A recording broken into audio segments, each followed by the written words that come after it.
Part 1. The Sci-FY. Humanity learned the truth on a silent morning when every satellite screamed at once. The sky above Earth shimmered like torn glass, revealing an armada older than the sun. They did not announce themselves. They did not need to. Their presence bent gravity and dimmed the stars. Cities across the planet paused, as if the world itself held its breath. From the ruins of ancient myths and classified archives, one name surfaced again and again: the Ascendancy. A civilization that harvested galaxies the way farmers harvested grain. Humanity had been judged unworthy of coexistence. Earth was scheduled for erasure. Admiral Lena Cade stood inside the lunar defense ring watching the impossible unfold. Her hands trembled not from fear, but from anger. Humanity had clawed its way from caves to stars in a geological heartbeat. We had cured plagues, split atoms, and taught machines to dream. Yet to the Ascendancy, we were insects nesting on valuable soil. The first volley came without warning. Blue lances of energy sliced through orbital habitats, turning decades of hope into drifting ash. Millions died before a single human weapon fired back. Earth responded with everything it had. Rail cannons thundered, missile swarms bloomed like metal flowers, laser grids burned the darkness. It did not matter. The enemy ships absorbed the assault like rain, returning fire with mathematical cruelty. Continents shook as kinetic strikes pierced the atmosphere, oceans boiled, skies burned. Humanity was losing a war that had ended before it began. Deep beneath the Himalayas, the last council convened. Leaders, scientists, and soldiers gathered around a table carved from meteor iron. At its center lay a red folder sealed for centuries, Project Black Ark, forbidden, theoretical, heretical. It contained designs humanity had sworn never to build. Weapons reverse-engineered from artifacts found on dead worlds. Every civilization that activated them had vanished. The price was always extinction, but so was surrender. Dr. Elias Morin broke the silence. His voice cracked as he spoke. We are already dead if we do nothing. These weapons do not simply destroy fleets.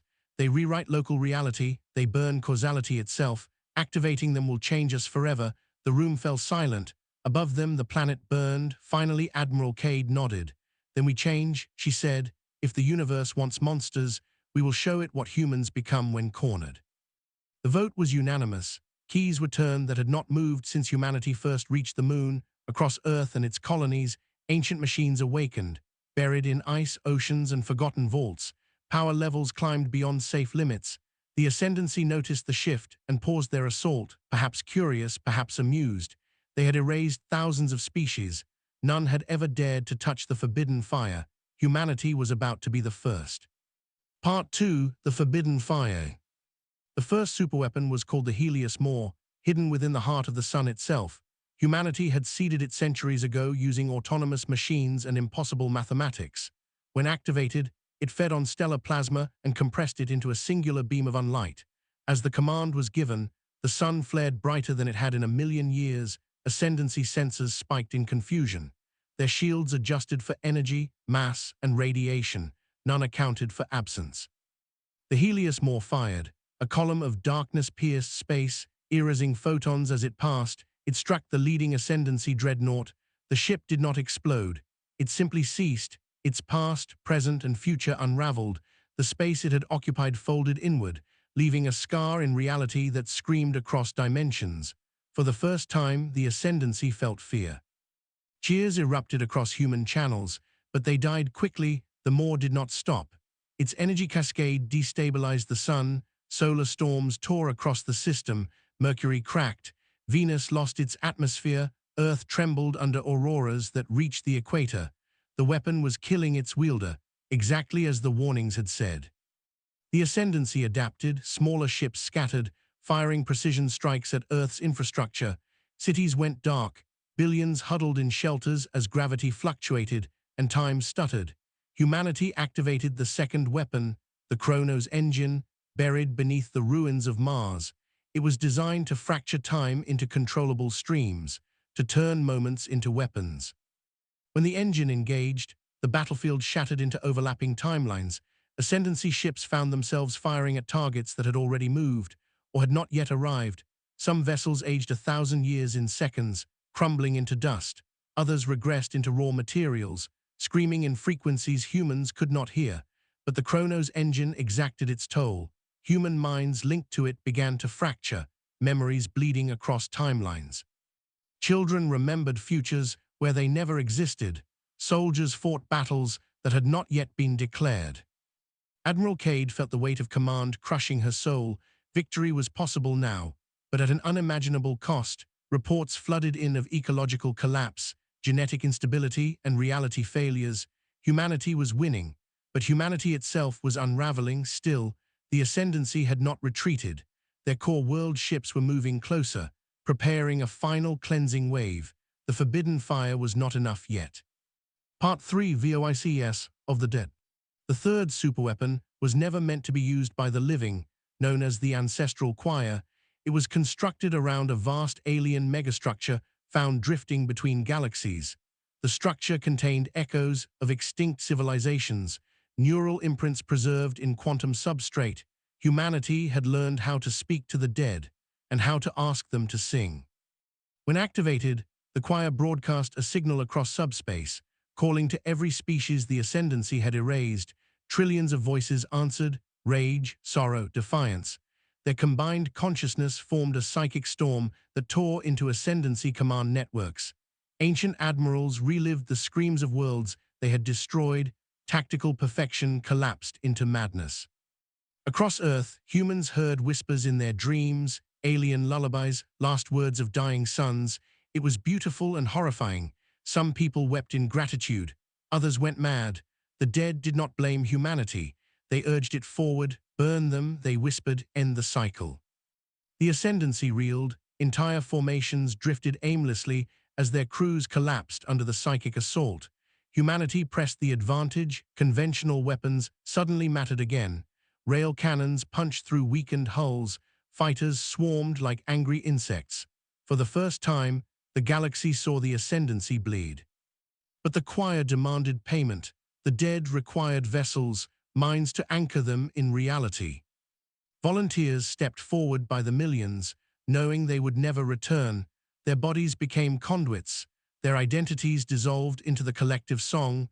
Humanity was no longer just fighting for survival. It was becoming a bridge between life and extinction. The ascendancy launched a countermeasure, a reality purge designed to erase the choir entirely.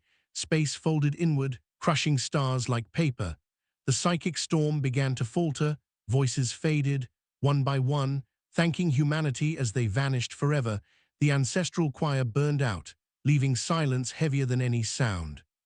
Part 4, The Last Key. Only one forbidden weapon remained, the void crown sealed beneath Earth's core. It was not a weapon in the conventional sense. It was a choice. The crown allowed its wielder to assume temporary control over the fundamental constants of the universe within a limited region. Gravity, entropy, even existence itself could be rewritten. No species that had worn it had survived. Admiral Cade volunteered without hesitation. As she descended into the mantle chamber, messages poured in from across humanity's scattered worlds. Thank you, we are proud, remember us. She placed the crown upon her head and felt the universe open like a book. Every equation was a sentence she could edit. She reached out and touched the ascendancy fleet. To them, she offered a simple truth. You are not inevitable. Space around their core ships inverted, turning infinite mass into infinite absence. Fleets vanished, not destroyed but unmade. The cost was immediate. Earth's gravity destabilized, tectonic plates screamed, oceans lifted into the sky. Cade held on, rewriting faster than reality could collapse. She anchored Earth, the moon, and the remaining colonies, but she could feel herself fading, becoming a constant rather than a person. With her last human thought, she sent a message into the stars: let them remember us. The crown shattered, releasing a shockwave that ended the war. The ascendancy was gone, erased from history itself. The universe rewrote its own memories to accommodate their absence. Part 5, What Remains. Earth survived, barely. The sky healed, the sun stabilized, and time settled into a single, fragile stream. Humanity counted its dead and found the number too large for grief. Entire cultures were gone, languages silenced, but the species endured. Across the galaxy, younger civilizations looked toward Earth with awe and fear.